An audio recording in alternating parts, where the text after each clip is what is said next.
All right, hello everybody. Monday Night Raw happened last night, so let's talk about it. Honestly, I thought today was a pretty not today, but last night. Honestly thought it was a pretty quick episode. Honestly, I don't know why. All the matches felt very fast paced, and they kind of ended quickly. And we'll get into a little bit of that and why I feel that way a little bit into these reviews.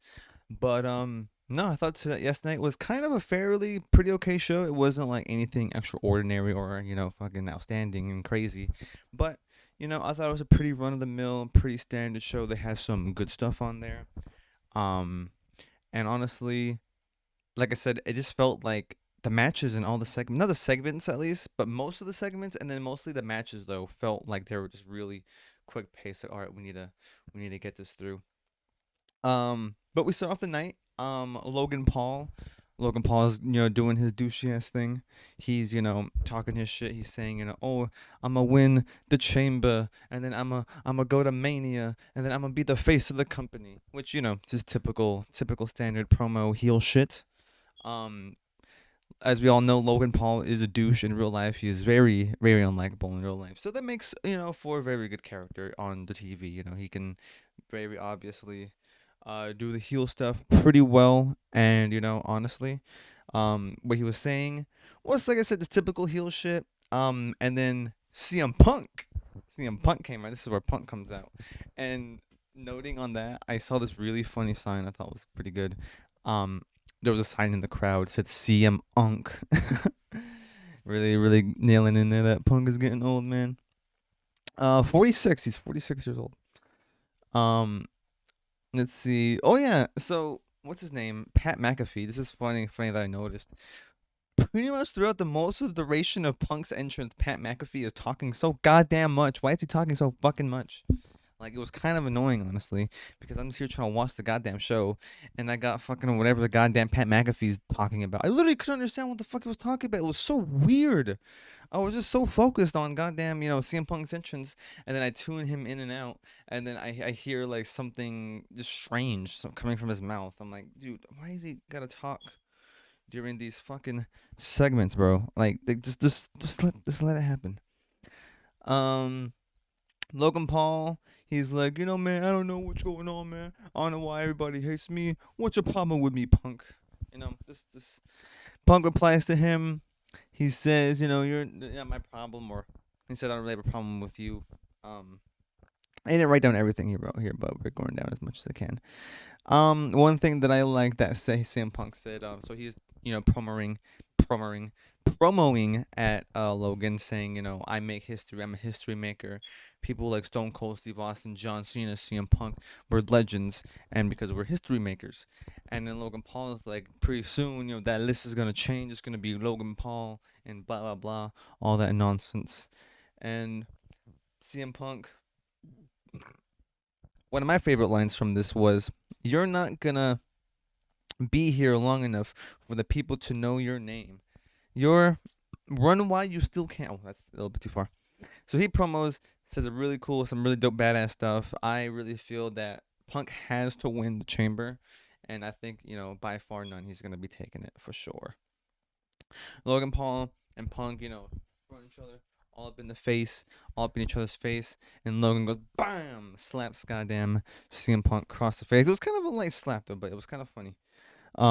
Afterwards, when Logan Paul was running, he's like, "Oops, my bad. I'm sorry. I don't know what came over me." The dude is such a dick, but goddamn, some of that stuff is absolutely entertaining.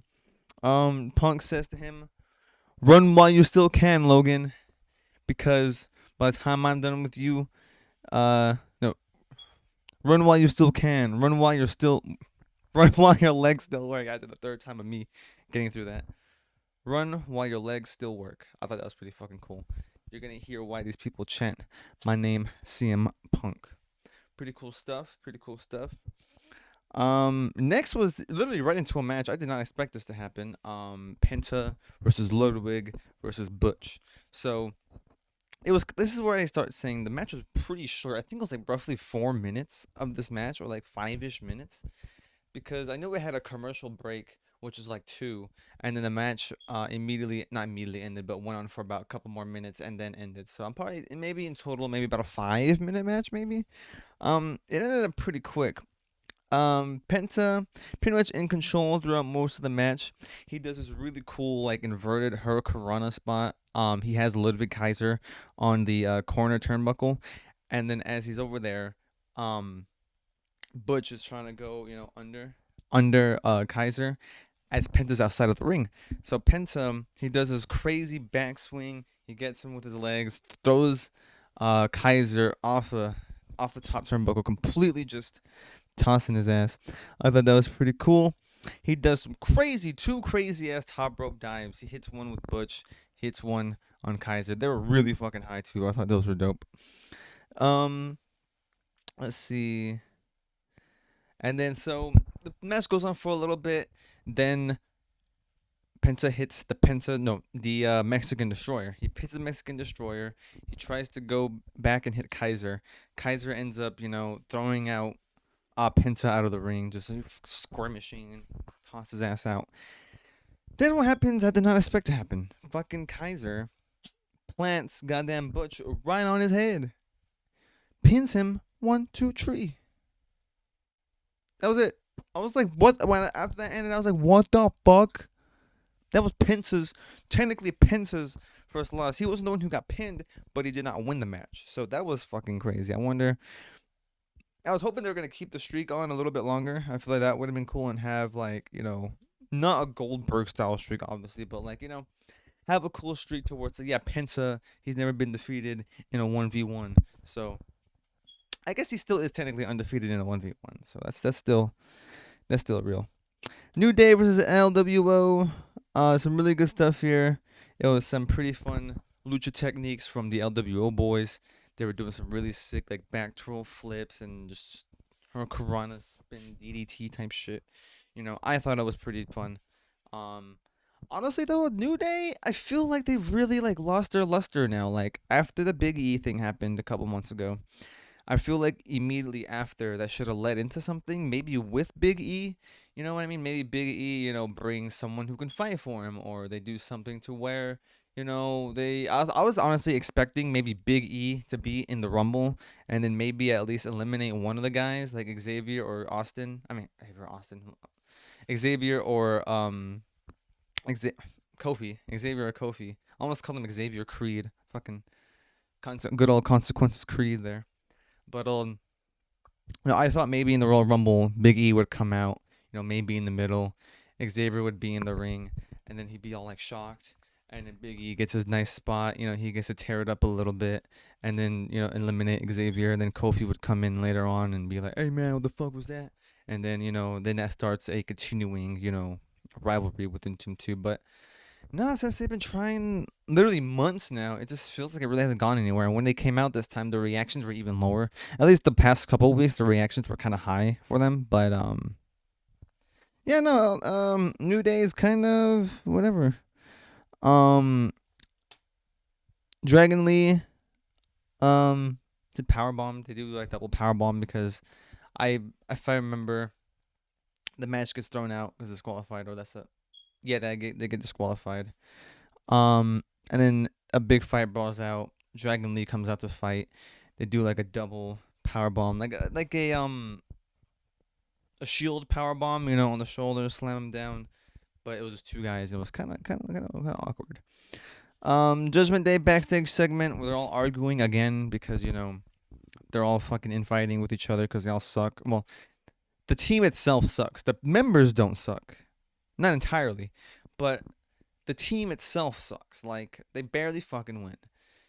Like I was saying this to some of my fam. Like, who would want to join the Judgment Day? They say we need no third member. Says Finn Balor, and then Dominic's like, come on man, we need a third guy. We need somebody new. Says JD McDonough is still out.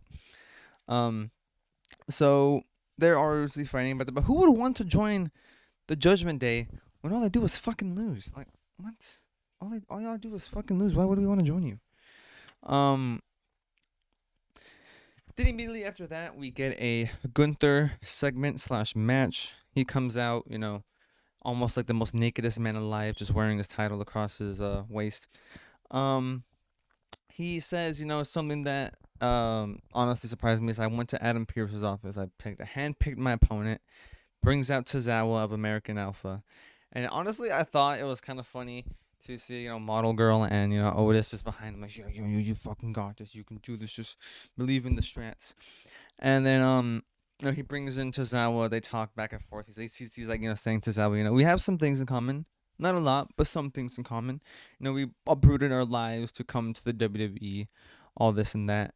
And, puts on a little good promo. Then he starts saying, but this is one moment you'll get to earn my respect, Tozawa. Come on, earn my respect. He starts shoving, little ass Tozawa in the fucking corner. Tozawa gets honestly some good offense in. I didn't think honestly I kind of like 20% of me thought that maybe this could be some crazy weird upset Tozawa win, but that was not the case. Tozawa, like I said, puts on a pretty good fight. Gunther just pretty much annihilates Tozawa with his big ass moves, with the big boot, the double drop kick, power bomb combos. He fucking destroys him, annihilated. And then he goes to pin. One of my favorite spots that I always like about heels that they do is the go to pin, pick him up, do some more damage. Gunther goes ahead, fucks around with Tozawa, and then a fight breaks out. Because I don't remember. Gunther won, obviously. Gunther won, and he starts just beating the fuck up out of Tozawa. Like, I think they stopped the commentary and the music. She was like, and the winner, and she was gonna do all that, but then it all just stopped as Gunther keep beating the shit out of Tozawa, and they all start infighting. Start trying to do some fight. Otis tries to do some beef, but then he like does like a charge up thing or whatever. He like tries to like go Super Saiyan on Gunther. Gunther runs his ass out of the ring because the chicken shit heel shit. But instead Gunther decides to come back in, hits Otis with the sleeper hold, and then here comes out the Yeet Man himself.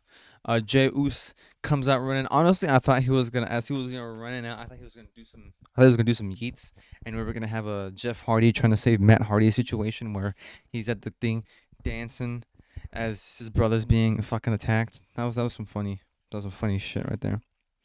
But yeah, no, he attacks him. Jay comes out, tries to be like, "Yo, man, come on, Gunther. What the fuck you trying to do, bruh? What you trying to do, bruh?" And then we get hold on. Oh yeah, then we get a girls match. I honestly whose matches was this anyway?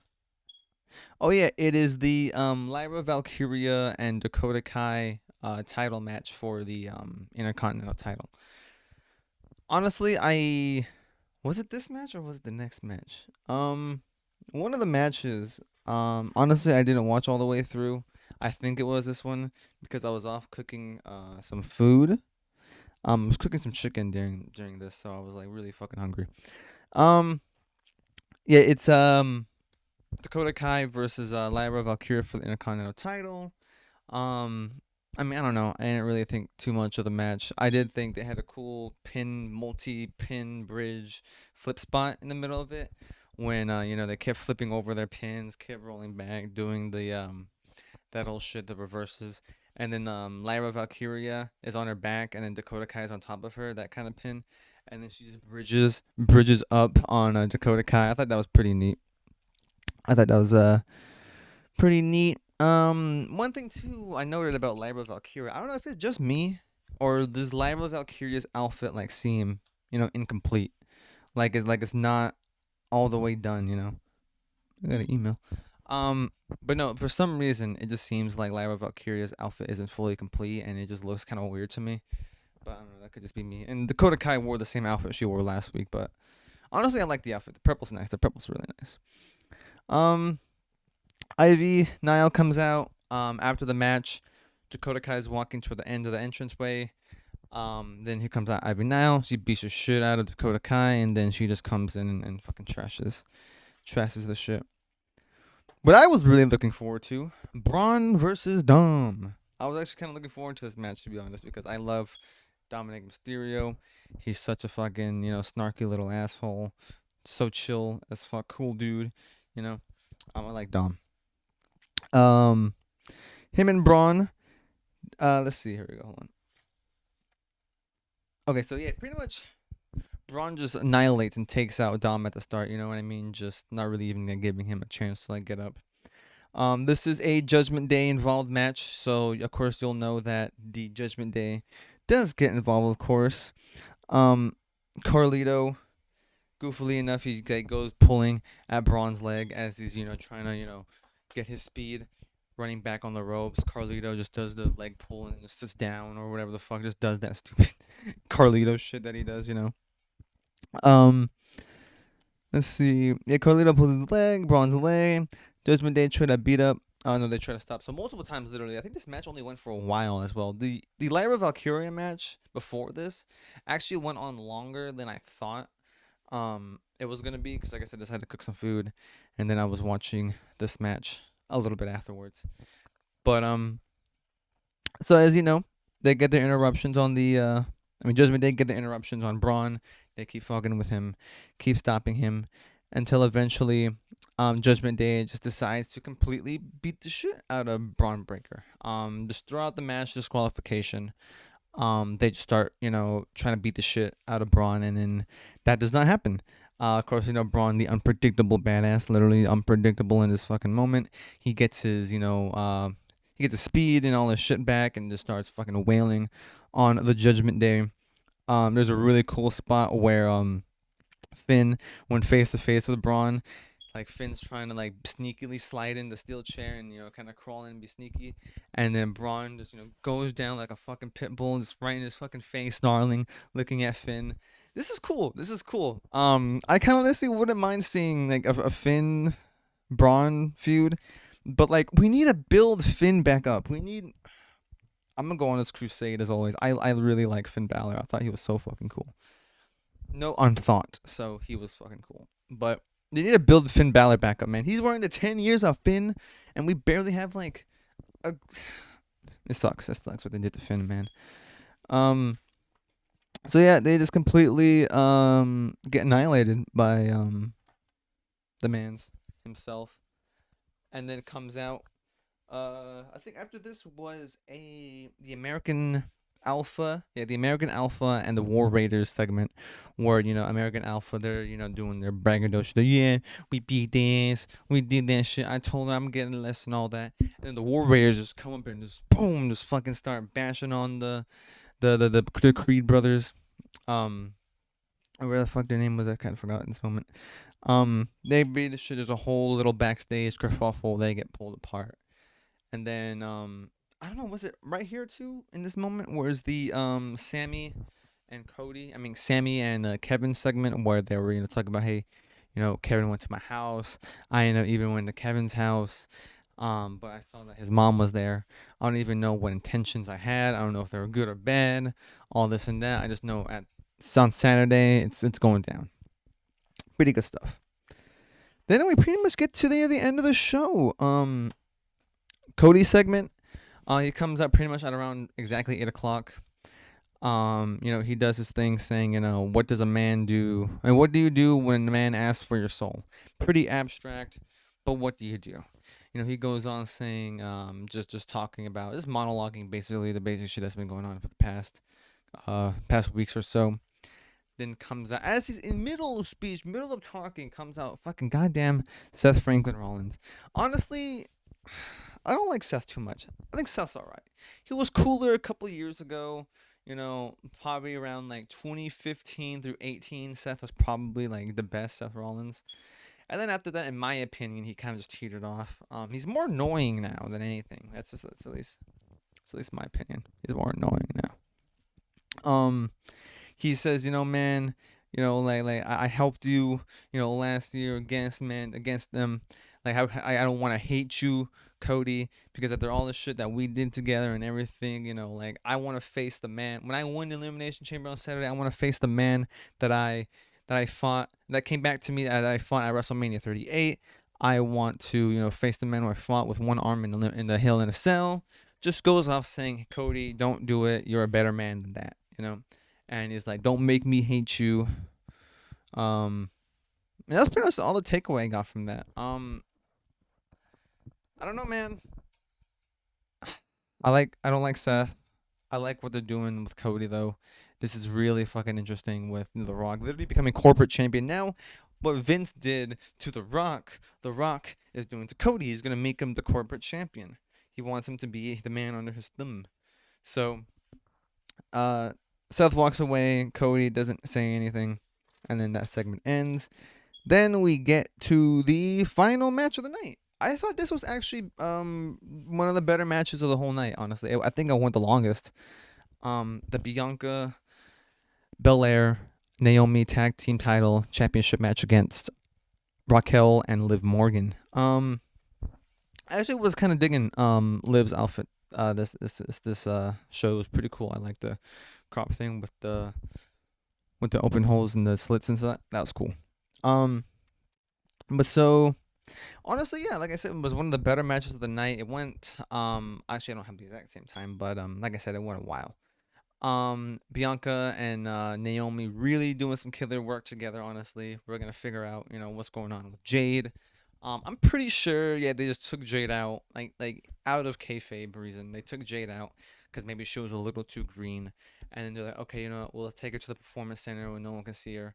Take her out for a couple months, really develop her, just hardcore developing everything, and then we'll see what happens when we get her back. Honestly, too, I really want to see Rhea versus Jade. Like that's the next like top. We will finally have some top level women coming in the fold soon with Roxanne Perez, with Jordan Grace, with Jade Cargill. So that's really what I'm looking forward to within the next upcoming couple months because yeah, that women's roster is kind of lacking right now. Not too many, like I said, besides Rhea, Charlotte, and the ones with the titles. There's not really anyone that's like pushing fire right now, like trying to like really really light the whole world on fire. Um, one of the things that I have noted here, Bianca hit the 450 splash, but kind of fucks up. She gets mostly the knees onto Liv. But no, this fight is pretty damn good. They fought to the outside. They fought, in the ring pretty damn good. Some really cool top rope spots. Really taking the fight because they're pissed. They're trying to get their revenge for their friend. They're really trying to do it. Later on in the match, midway through, Dominic gets involved because of course he does. Judgment Day bullshit. When aren't they gonna get involved? He ends up, of course, distracting and just trying to get in off any way to help his girlfriend, help his little girlfriend. And then so what ends up happening? Like I said, he gets a good distraction on them. The ref's not looking, and then they fight a little bit. They go back into the ring. Naomi is on the second, on the second. She's on the second rope. She's about to hit some type of splash. Liv Morgan, slams her face right into the fucking post. She goes down, hits the pin. 1, 2, 3. I was shocked. Like, holy shit! Judgment Day finally won. They finally won a match out of the longest fucking time. And honestly, that was not too bad. So we have new tag champions, Raquel and Liv Morgan, and they're going to be going into Elimination Chamber with those titles. This makes me prepare. This makes me think about this whole tag. The reason why they're switching the tag team titles is because Jade Cargill is going to come back soon. And then it's going to be revealed, no, one of you two attacked me. And it's gonna be like a beef between the three of them, and you don't really want the tag team titles involved with that. So it's gonna be cool to see what happens. Because honestly, I maybe think they just threw in, like we said with the clip of that they showed on SmackDown. The thing that I found interesting about the clip too is that like they say, Liv and Raquel, you don't see them doing it, but they're in the video. And the interesting part is just the way that it's all set up, like the ambulance in the back of the stage to where the trucks are off to where Jade got pushed off. Liv and Raquel were walking in a totally different direction. Like they were coming back from somewhere, you know what I mean? Like they were coming back or going into the arena. And then, so to me, in that way, that kind of helps their defense when they're like, yeah, we might have been in the video, but you didn't see us fucking do it. So in my head that strums up a little more drama to say, oh, we got some security footage from inside the building now from a different POV, and we saw that it was Naomi or Bianca or so and so. You know what I mean? So that's where I think they're going with that. But yeah, like I said, pretty fast show. I only had 2 pages of notes. Usually I have like 3.5 pages of notes. Um, but today was a short one, and yeah, um, pretty good show, pretty solid. I can give it a 6 out of 5 out of 10. Um, pretty excited for what happens next week with EO versus Rhea after the chamber. Damn, the chambers! I'm so hyped for that fucking chamber, man. It's gonna be a good time. But yeah, that's pretty much everything. Uh, hope y'all enjoyed the video, and yeah, have a good one.